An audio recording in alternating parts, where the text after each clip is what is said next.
Right, Ji, welcome back. And we were talking about the 9 main aspects related to the project management. It is said that an area of project management defined by its knowledge requirements and described in terms of its associated processes, practices, inputs, outputs, tools, and techniques. Identified knowledge areas, जिनको things का नाम भी बाजू का दिया जाता है in the project literature, they are project integration management, scope management, time management, cost management, project quality management, project human resource management, project communications management, project risk management, and ninth concern is project procurement management. ठीक है, तो जब कभी भी हम change management की बात करेंगे, ऑर्गेनाइजेशनल डेवलपमेंट कंसर्न्स की बात करेंगे, तो हमें इन 9 एस्पेक्ट्स के ऊपर फोकस और गौर वो करना होगा. अब इन 9 एस्पेक्ट्स को हम डिस्कस कर लेते हैं. जब हम प्रोजेक्ट इंटीग्रेशन मैनेजमेंट की बात करते हैं, तो through the word integration we mean that effective integration of the processes required to accomplish project objectives. ठीक है, तो आपको बेसिकली जो रेस्ट ऑफ द 8 एरियाज हैं उनको आपस में इंटीग्रेट वो करना होता है. You have to integrate the cost with time, time with resources, resources with your scope. So इन तमाम चीजों को हमें आपस में इंटीग्रेट करना होता है. सो प्रोसेसेस इंक्लूड, जब हम प्रोजेक्ट इंटीग्रेशन मैनेजमेंट की बात करेंगे, so the processes include are project charter development, preliminary scope, project scope statement development, project management, plan development, project execution, monitoring and control of project work. Okay, अब यहां पर ये चीज भी याद रखिएगा कि जब एक एक्सटर्नल कंसल्टेंट, एक ओडी प्रैक्टिशनर एक ऑर्गेनाइजेशन के साथ राब्ता करता है, तो वो बाजुकात, नॉट बाजुकात, लाइक उसका प्रोसेस ये होता है कि वो एक project proposal of the change, of the development, वो अपने क्लाइंट के साथ शेयर करता है. ठीक है, और उस प्रोजेक्ट प्रपोजल के अंदर आप स्कोप, आप चार्टर, आप इन चीजों के बारे में डिस्कशन वो एक प्रपोजल के केस में वो कर सकते हो. और once the client agrees and the contract is decided कि ऑर्गेनाइजेशन डेवलपमेंट जो प्रैक्टिशनर है, जो कंसल्टेंट है, वो ऑर्गेनाइजेशन के इस चेंज को टेकअप करेगा, तो फिर आप उसका फाइनल डॉक्यूमेंट जो होगा, जो फाइनल वर्जन होगा, वो आप मेंशन, वो आप सबमिट वो करवाते हो. सो फॉर दैट मैटर, अगर हम बात करें प्रोजेक्ट चार्टर और स्कोप स्टेटमेंट की कि ये क्या चीज होती है, तो उसके लिए आपसे मैं एक स्क्रीन शेयर कर रहा हूं वर्ड फाइल की.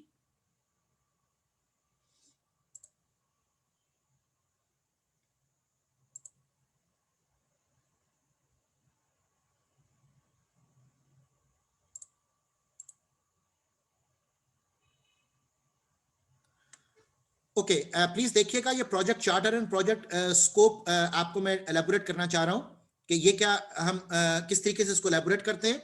The project charter should contain the rational for the project, the reasons for its existence, who initiated it and why. In other words, the core project foundation, the scope is very much a secondary function of the project charter. Although I agree that the scope is difficult to separate from the project foundations because the executives who initiate the project are almost always envisioning the scope as they are bringing the project to life. It is not core to the project charter and should be brief. Okay, so the project scope statement के बारे में कहा जा रहा है कि scope statement tries to encompass the full scope of the project in a paragraph or two. It's not a requirement to define 100% of the project scope in the scope statement, but it should have a fairly complete description as best it can. It's not just core scope, it's all of the scope. Okay, और जब हम project charter की बात करते हैं, तो इसके अंदर जो इंपॉर्टेंट कंपोनेंट्स हम ऐड अप करेंगे, they would be the checklist can be used for a project charter, जिसमें के the purpose and the justification of the project. अब आप इसको लिंक अप करते जाओ चेंज मैनेजमेंट की रिक्वायरमेंट्स के साथ. The purpose and the justification of the project, project objectives and other success criteria, high level requirements, project description, product characteristics, risks, basic milestones, sample budget, stakeholders कौन कौन से involve होंगे, critical success factors आपके क्या हैं, roles and responsibilities and project sponsor and clients if involve, वो सब detail आपकी इस प्रोजेक्ट चार्टर में मेंशन वो की जाती है. और जब आप बात करते हो प्रोजेक्ट स्कोप स्टेटमेंट की, तो प्रोजेक्ट स्कोप स्टेटमेंट में scope description, criteria for acceptance, project deliverables executions and constraints, project assumptions, इन सबको डिस्कस वो किया जाएगा। ओके, अब यहां पर ये आप टर्मिनोलॉजीज जैसे देख रहे हो कि scope description, criteria for acceptance, project deliverables क्या होंगे, अब ये चीजें प्रैक्टिकली मैनिफेस्ट कैसे हो रही हैं। ओके, इसकी प्रैक्टिकल डेमोन्स्ट्रेशन के लिए आपको मैं एक सैंपल प्रोजेक्ट डॉक्यूमेंट दिखाता हूं, organisation development and change management से रिलेटेड। वहां पर आपको ये तमाम चीजें एक्चुअली प्रेजेंट किस तरह हुई वो नजर आएंगी। ठीक है, सो उसके लिए मैं ये स्क्रीन शेयर बेटा आपकी ऑफ कर रहा हूं and I am shifting to the next screen share.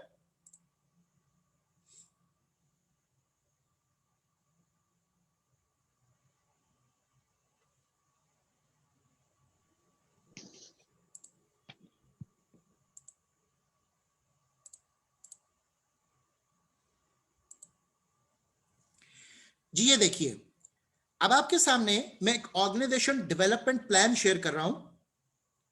Actually जब हम वर्ड ऑर्गेनाइजेशन डेवलपमेंट का यूज करते हैं तो that definitely requires a change management.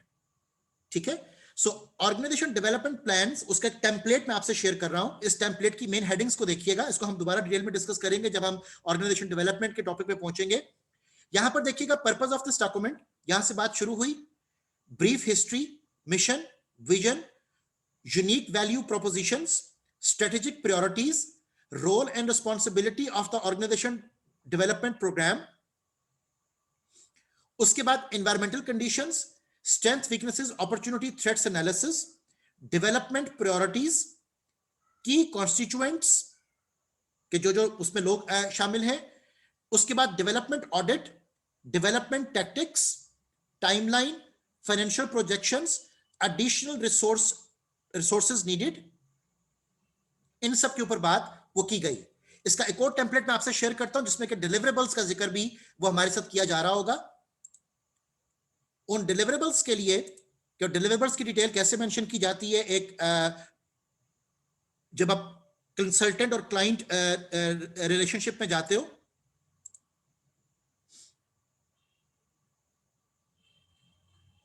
This is again a sample proposal for organisation development services. इसकी डिटेल हम इंशाल्लाह next time discuss करेंगे, सिर्फ इसकी मेन आप हेडिंग्स देख लीजिए। हम बैकग्राउंड से बात शुरू कर रहे हैं, उसके बाद यहां हमारे पास आ गया प्रोजेक्ट आउटकम्स। ओके, जैसे भी आपको मैंने बताया कि project charter, project scope statement, आपको उन चीजों को मेंशन करना है। तो प्रोजेक्ट आउटकम्स में वो कहते हैं कि the following outcomes are typically achieved from implementation of a realistic, relevant and flexible strategic plan with focus primarily on addressing internal priorities.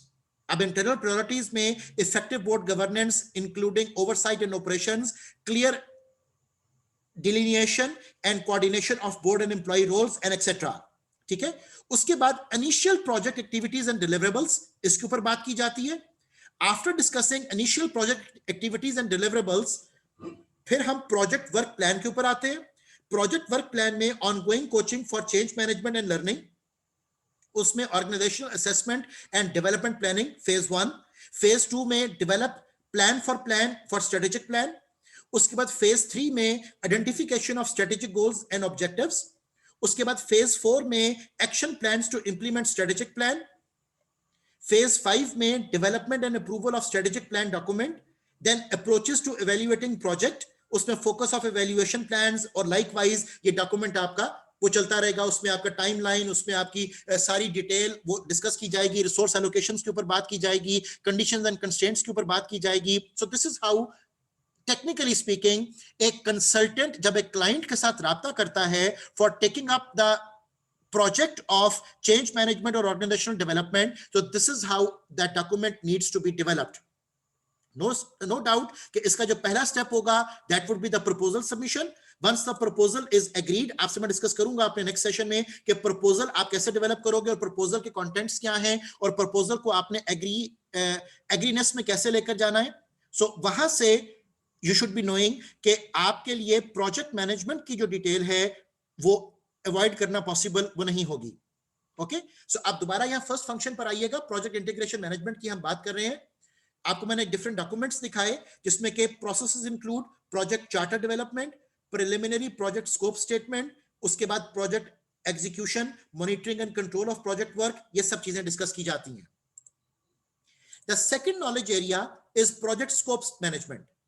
ठीक है, स्कोप के बारे में भी आपको मैंने बताया कि what is included and what is not included, इन दोनों चीजों के बारे में डिस्कशन की जाती है। सो चेंज के हवाले से याद रखिएगा कि कंडीशंस एंड कंस्ट्रेंट्स को मद्देनजर रखते हुए आपको ये चीज बहुत क्लियरली पता होनी चाहिए कि व्हाट एग्जैक्टली आप चेंज में करना चाह रहे हो। ठीक है, चेंज के प्रोज एंड कॉन से लेकर चेंज की स्कोप, चेंज की डेफिनेशन, चेंज के डिलीवरेबल्स, ये तमाम चीजें आपको बहुत स्पेसिफिक पता होनी चाहिए। सो उसमें आपका scope planning, scope definition, creation of a work breakdown schedule, scope verification, scope control, इस तरह के सारे एक्सप्रेशंस हैं जो आप अपने डॉक्यूमेंटिंग, जब डॉक्यूमेंटेशन पूरी करते हो तो उसके अंदर इन्वॉल्व होंगे। उसके बाद project time management, which is one of the triple constraints as well. इसमें हम बात करते हैं कि includes processes required for the timely completion of a project. Because मैं बार बार कोट कर रहा हूं कि चेंज के कॉन्टेक्स्ट में भी, ऑर्गेनाइजेशन डेवलपमेंट के कॉन्टेक्स्ट में भी, we have a starting date, we have an ending date, और उसके आगे और पीछे हमारे पास स्टेटस को है, इनर्शिया है। सो जब हम टाइम मैनेजमेंट की बात करेंगे तो उसके लिए डिफाइनिंग एक्टिविटीज, सीक्वेंसिंग एक्टिविटीज, और इसके लिए बहुत सारे आपके सोफिस्टिकेटेड सॉफ्टवेयर्स भी यूज होते हैं, जिसमें कि one of the most important business graduates use करेंगे, that would be Microsoft project. Okay, so Microsoft project में आप क्रिटिकल पाथ मेथड कैलकुलेट कर सकते हो, आप स्केड्यूलिंग कर सकते हो, आप बजटिंग कर सकते हो, आप रिसोर्स एलोकेशन कर सकते हो, आप पर्ट एनालिसिस कर सकते हो, आप सीपीएम एनालिसिस कर सकते हो। तो बहुत सारी एक्टिविटीज और बहुत सारी कैपेबिलिटीज हैं माइक्रोसॉफ्ट प्रोजेक्ट के पास। ओके, तो वहां पर हम defining activities, sequencing activities, estimating resource activities, estimating duration of activities, developing the project schedule, controlling the project schedule, ये सब डिटेल्स हैं जो आपको प्रोजेक्ट मैनेजमेंट के हवाले से टाइम मैनेजमेंट की जब बात करोगे तो पता होनी चाहिए। The fourth area, which is of crucial importance related to a project, is basically talking about project cost management. और प्रोजेक्ट कॉस्ट मैनेजमेंट में cost estimating, cost budgeting, cost controls, जो किसी भी डेवलपमेंट या चेंज प्रोग्राम के साथ associated होंगे, वो तमाम चीजें आपको डिफाइन करनी है, एलैबोरेट करनी है, डिस्कस करनी है, और उसके हवाले से कॉस्ट वर्सेस बेनिफिट एनालिसिस भी करने हैं, so that your client should know कि आप जो एक्टिविटीज वहां पर परफॉर्म कर रहे हो, उन एक्टिविटीज से उसको बेनिफिट क्या मिलेगा और उसके ऊपर उसकी कॉस्ट जो है वो कितनी आ रही है। Same is the case with project quality management. और जब हम quality planning करेंगे तो it is said that all activities that determine quality policies, objectives and responsibilities for the project to satisfy the needs for which it was undertaken. Okay, तो मकसद क्या था इस सारी एक्टिविटी को एग्जीक्यूट करने का? उसमें आपकी क्वालिटी प्लानिंग, आपकी performing quality assurance, performing quality control, ये सब चीजें आपको मद्देनजर रखनी है। और आपको इस बात को भी इंश्योर करना है कि इन तमाम क्वालिटी एस्पेक्ट्स को जब आप प्रोजेक्ट के डिलीवरेबल्स में जा रहे हो तो आपने राइट टाइम पर मिनिमम कॉस्ट के साथ, कंट्रोलेबल कॉस्ट के साथ वो डिलीवर भी करने हैं, और फिर उन तमाम चीजों को आपने इंस्टीट्यूशनलाइज भी करना है। और आपने इन तमाम एस्पेक्ट्स के साथ साथ इस बात को भी ध्यान में रखना है कि एक ऑर्गेनाइजेशन के अंदर एक सेल्फ रिन्यूअल कैपेबिलिटी वो भी जनरेट वो हो सके। So project human resource management की जब हम बात कर रहे हैं तो उसमें ऑब्वियसली ह्यूमंस के साथ मिलकर आप ये सारी एक्टिविटी को लेकर चलोगे, तो human resource planning, acquiring the project team, developing the project team, managing the project team, ये तमाम एस्पेक्ट्स हैं जो आपको मद्देनजर रखने होंगे। द सेवेंथ एस्पेक्ट जो प्रोजेक्ट मैनेजमेंट के साथ एसोसिएटेड है, की नॉलेज एरिया कहलाता है, फ्रॉम द पिम्बॉक गाइड इलस्ट्रेशन। उसमें वो बात कर रहा है कि आपके communication plans during the process of project development, information distribution, performance reporting, managing stakeholders, इन तमाम चीजों को आपने मद्देनजर रखना है ताकि आप सही वक्त पर डाटा को जनरेट कर सको, कलेक्ट कर सको, डिस्ट्रीब्यूट कर सको, स्टोर कर सको, रिट्रीव कर सको, और तमाम स्टेक होल्डर्स को अवेलेबल कर सको। ठीक है, जब हम एट्थ एस्पेक्ट की बात करते हैं related to the project management, तो एट्थ नॉलेज एरिया जो आपको मद्देनजर रखना है when you are planning the whole situation, तो उसमें risk assessment is very important. Okay, तो अब रिस्क के हवाले से वो कहता है कि processes to increase the probability and impact of positive events and decrease the probability and impact of negative events, आपको इन सब चीजों को मद्देनजर रखना है।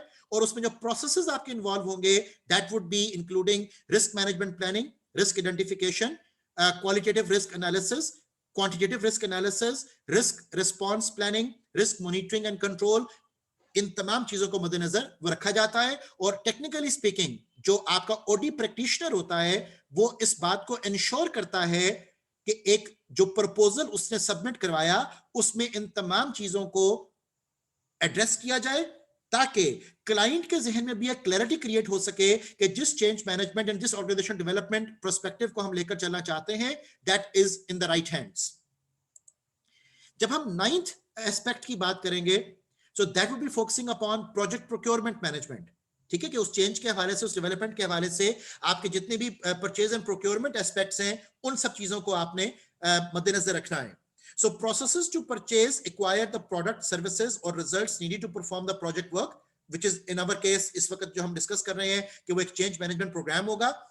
So includes contract management and change control processes to administer contracts or purchase orders, और उस हवाले से आपके जो प्रोसेसेस इन्वॉल्व किए जाएंगे related to the project scope statement, project procurement management, there would be planning purchases and acquisitions, contract planning, requesting seller responses, selecting sellers, contract administration and contract the closure. Okay कि जब आपकी purchases पूरी हो जाती हैं तो आपने उन तमाम कॉन्ट्रैक्ट्स को, उन तमाम एग्रीमेंट्स को जो है वो क्लोज कैसे करना है।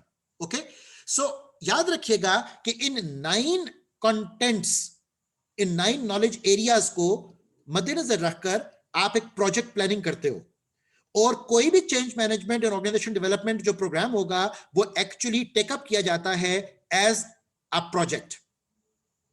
ओके, सो यहां पर हम अपनी आज की डिस्कशन वो वाइंड अप कर रहे हैं। यहां से इंशाल्लाह नेक्स्ट टाइम हमारी discussion related to the organisation development के जो कंसर्न्स होंगे वो शुरू होगी। जज़ाकल्लाह जी।